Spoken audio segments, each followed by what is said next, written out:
Hi, my name's Donna and I am a writing and empowerment coach. I'm also an author and a scriptwriter and a producer. And today I've got a list of questions for you to help you to feel more empowered and more centered and more present in who you really are.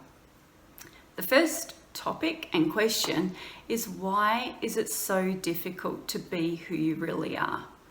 And my experience is, for most people, it is the most difficult thing that you will ever attempt to do and hopefully achieve, because who you are is multi-layered, multifaceted, and has had a lot of input over the years.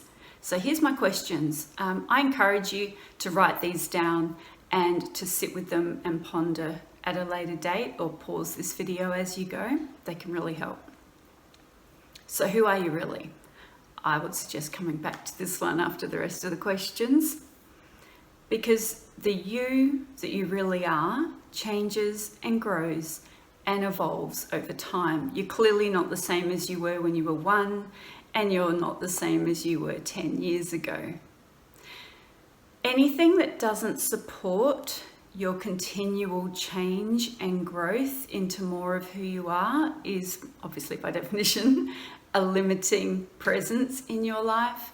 And I would say that that may not be the highest voice of wisdom that you want to listen to.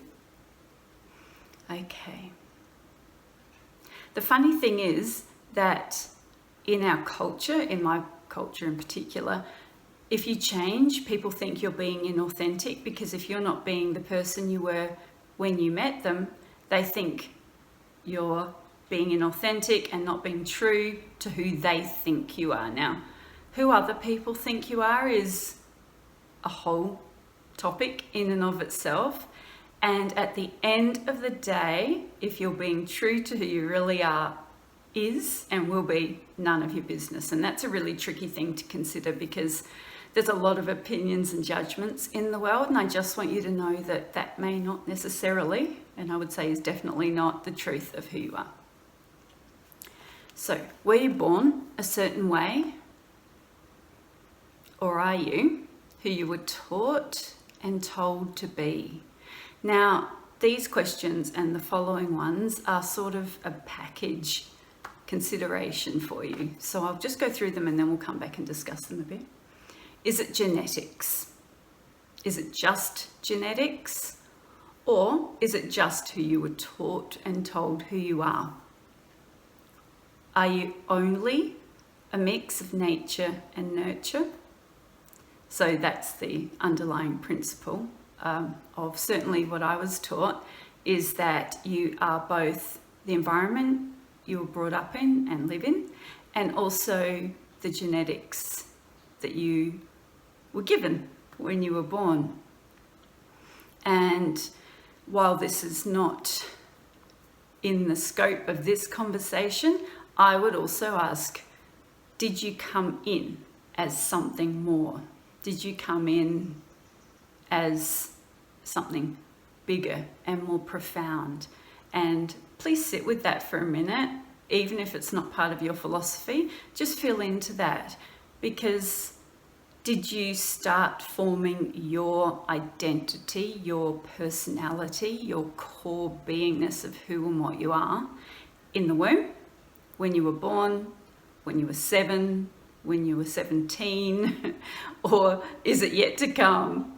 The question here is, at what point is who you are determined and who by? And sit with that and ask yourself, is that who you really are? And are you happy with that? Are you happy with the dictates of a society that tries to tell you who you are? Or are you more free-minded and free-willed? And I do go into that. Do you choose who you are? That's such a big topic. Ask yourself, do you get to choose who you are throughout your life? Or are you an accumulation of your experiences and your genetics and all the different environments that you've been a part of? Are you simply made up of your gender and your race and your education and your preferences. Preferences is a whole topic in and of itself, but really sit with this and find out why you have the preferences that you have, why you were taught to be or live or feel or think a certain way.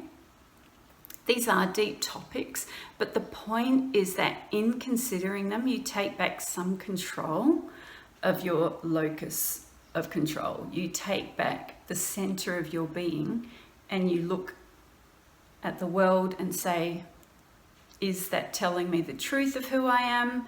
What is this telling me who I am? What's this telling me who I am? What's my instincts telling me who I am? There's so much to this. Now, how much of you is controlled by or the opinion of others?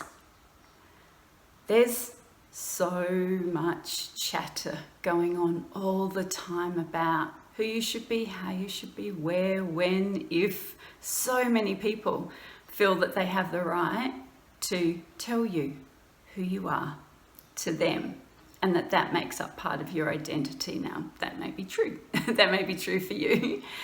But who are you in here? Think about when you were 1 year old. Did you have a level of innocence and playfulness and open-mindedness that perhaps you don't have now? If so, which is the truth? The you that you were then or the you that you are now? Or do you accept that as you grow, as you learn, as you become more of an adult and beyond, that is just a natural change? It's the flow of life, that you just keep changing and growing and living? Or do you believe you came in as a specific being and that's what you carry forward? Everyone's going to have a different opinion on this, but what I want is for you to feel what's true for you. Feel who you really are. Feel the different stories you've been told. Think about the way you've been taught to think about yourself and who you are and what you are. Yes, so dive in deep and discover who you are underneath all of that noise. Now I say underneath, but what I want you to do is come into you and ask yourself, who am I? Who do I choose to be? Do I get to choose, or is it already predetermined on some level by the age of 7, 18, other people, you, genetics, everything that is possibly a part of this? Take that into consideration and sit with it and see, where's my integrity at now? What are my instincts telling me about the truth? And what's my intuition, that quiet voice inside of you, saying about you to you? I would really spend some time just quietly contemplating this. Put on a bit of music, go for a walk in nature, or however you do this. Take some time to be by yourself where no one's telling you who to be, how to be, what to be.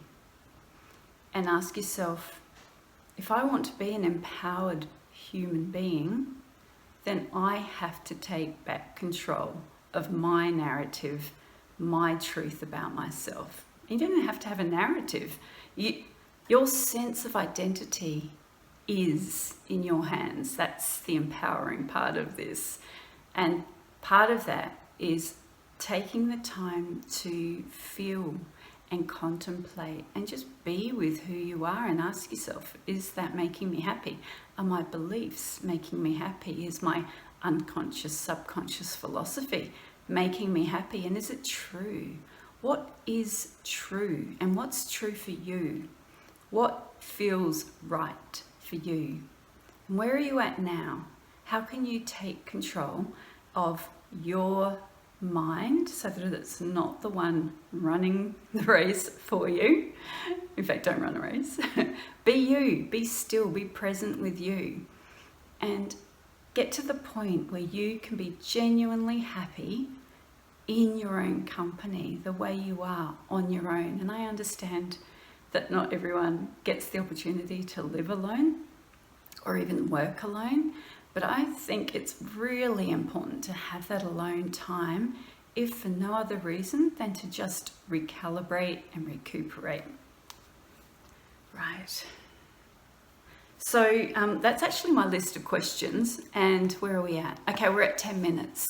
So I'll end this here, but let's go back to the first question. Who are you really? If you take the time today to be with yourself, to give yourself some compassion, some love, some attention beyond other people, beyond obviously social media and movies and films and TV shows and all the other things that are giving you input. What about your input about you? Who are you to you? What are you to you? How do you feel comfortable with yourself? What things support you in being more you? I hope you have a beautiful and empowering day, and I'll see you soon. Bye.